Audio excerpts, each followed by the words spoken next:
I'm so grateful to you for making time on a Sunday. Thank you. Oh, no, it's my pleasure. So I'm going to jump in. I'm going to jump right in and just ask you, what is your Okay. interest in the emotional experiences of learning in general? Well, I've been in the field a long time. Uh, Started very young and idealistic.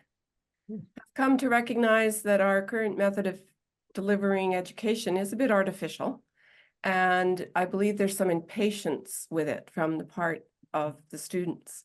And so I think it's really important that we open our minds to recognizing the bigger picture, and the emotional involvement in your education is part of that. You can tell people, you have to take this because it's a credit you have to get. And if they're thinking, oh, okay, well, yeah, you've got that course and you got to offer it because you got a teacher who teaches it and there's a union agreement or something, or somebody higher up the chain has decided on a reason for why I have to have this breadth course or why I've got to do this prerequisite that has nothing to do with me and I don't consent to, but I got to do it because you said so. There's an emotional resistance that I think degrades the quality of education. And I think it's hard for institutions to even recognize or think about those issues. So I think this is one way of tackling that. Perfect. And so can you relate that to the specific theme of your chapter? Yeah, so most of my life I have done things in academia that was more sort of traditional academic. I taught computing courses primarily in the business and computer science side of things. And I rubbed elbows with people in all kinds of academic roles. So that's what I'm used to. When I came into my retirement job here at the Continuing Studies Department of UNBC, I learned a new appreciation for courses that students want to get in order to further their careers, and they want to do it with the least obstruction or difficulty and timing and money possible, but they still need to learn actual stuff because they are potentially going to be going out and doing occupational health and safety. For example, they have to know how to perform in that role in that industry. So I worked originally on the one that was native to UNBC here, which is a very popular and serviceable course for the mechanics, but it is not very, it's very amenable to typical kind of tests and typical kind of competency-based, do you understand the jurisdictions of who regulates what, and what does this act regulate, and what is this sort of organization within an organization within your place of work. So that was fairly straightforward. But then when I got this other job, the IMAP one, that was very clearly different. It was an occupational health and safety course, but it was about somebody wanting to transmit their knowledge and their conviction about the importance of this from a lifetime's experience, and how this is actually wanted his students to believe, managers, the students were to be managers or manager trainees, that it's not just do it because it's the ethically right thing to do it because it's also the best thing to do from the perspective of the success of your corporation. That if you have good morale and you have good safety record, you're looking after your people, they're going to be more productive. Lots of arguments, and it really was trying to convince people of that. And if the students came out the other end with sort of testable knowledge, but no real change of affect, then it was demonstrably not successful. Like that's what he wanted. However, when you start looking at that from the perspective of an instructional designer, you go, well, how the heck do you test that? And that's when I realized, because I like to think I'm a little bit of an original thinker, for whatever reason I'm made that way. I thought, well, the problem is these are the wrong tools. We're not doing competency testing for whether or not you can show up in the job in 3 months and have the basics under your belt, know facts. We're doing it from the point of view, can we influence this person for the entirety of their career? And that's very different and shouldn't use the same tools. You're kind of shaking me right now. I'm having that moment of my entire career. Have I ever really stood back and thought about that? Probably not nearly as much as I should have, but I love that way of looking at things, that it should matter over the course of somebody's career. It's not just about whether you can pass the test, which we all kind of know We think about that in high school, like I passed a test, it's fine. But in the longer term, in our careers, when we're responsible for so much within the scope of our organization and our teams that we're working with and outcomes from that, that we should really care about over the longer term how people are behaving and acting and feeling. It just Yes, changed. and how do you then you have the challenge of, because we're a data-driven world, which I appreciate because I am a scientific-minded person, but how do you bring measurement tools to bear on that have any common sense at all? When you know, you have to rethink it entirely. And you don't just use the same competency-based tests, because you don't, even if you get somebody to tell you that the reason I should do OHS in my organization as a manager is because it will make my company more productive. If they don't believe it, then they're going to go and cut budgets to improve the bottom line that winds up with people dying in mines, and you haven't succeeded. So really the whole question of how do you evaluate has to be entirely different. The whole question of how do you construct assignments has to be entirely different.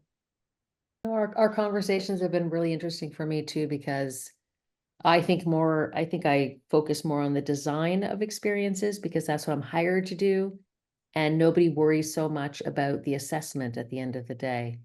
And I think the assessment, just on everything that you've shared, for that longer term view, is does that really change behavior and feelings over the longer term is so important. It's like that changes the whole scope of, even as a learner walking into a course, Mm-hmm.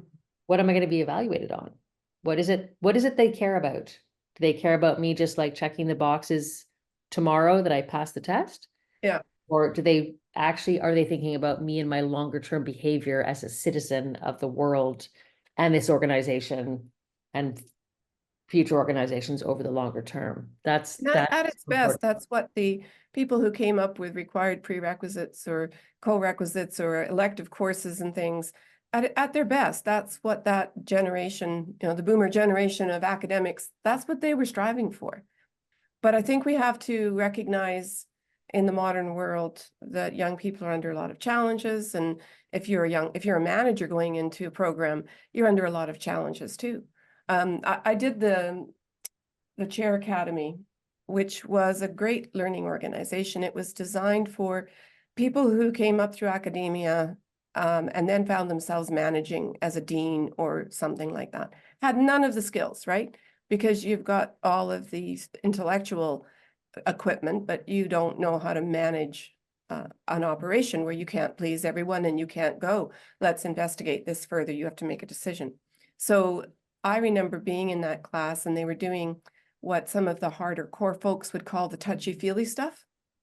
And I was sitting with some guys who were just out and out grumbling, you know, oh, this is a lot of bullshit. Why don't we get to how you do budgets, or how do you deal with difficult employees, or, you know, this, that, and the other thing, working within a union environment and everything.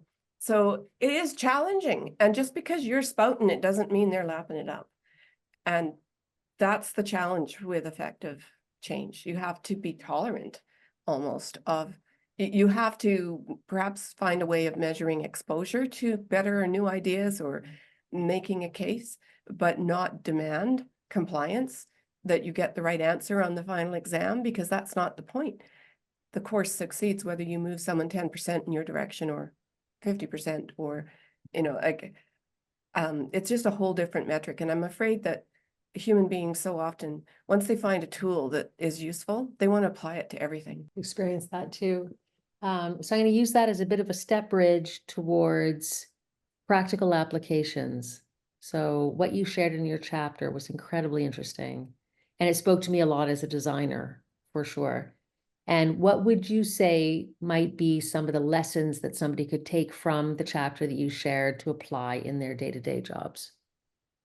Uh, well, I think for one thing, just to think about evaluation from the beginning. I think purpose and evaluation need to go hand in hand, and too often evaluation is an afterthought. Now in the competency-based world, that's simple in as much as if you have a learning objective, you've got a test for that learning objective. And if you don't want students to ignore them and think this is the fluff that you skim through before you get to what do I have to do. But if it's an effective course, or if there are effective aspects of the course, because in my chapter, I also acknowledged as I was looking at the two OHS courses, there were effective things in the OHS mechanical prep for beginners course. For example, there was the subtext that you had to accept that the Canadian government had the right to make all this legislation and that you as an OHS professional had to abide by it and respect it. Well, there's a lot of affect in that, right? But it's kind of taken for granted, or it's a subtext. It's not a testable question. It's there though. And in the other case, there were a few things that were testable. There were some things about the history of OHS theories and about understanding best practices for risk mitigation and stuff. There was a little bit of that, but they kept saying, you let your OHS people do that. What we want to talk to you about is how you position yourself as a manager to empower your place to be safe. And so it was mostly affect. So when you're, I would say, think about that. And if you're finding it difficult to construct an assignment or an evaluation, ask yourself if maybe that's because it isn't a comprehension testable sort of level 1 subject, but more of a trying to influence you sort of subject, and that you can't aspire to completely influencing someone without trying to take away their free will. All you can do is influence. You can't force them to actually agree with you emotionally. Thank you. That was perfect.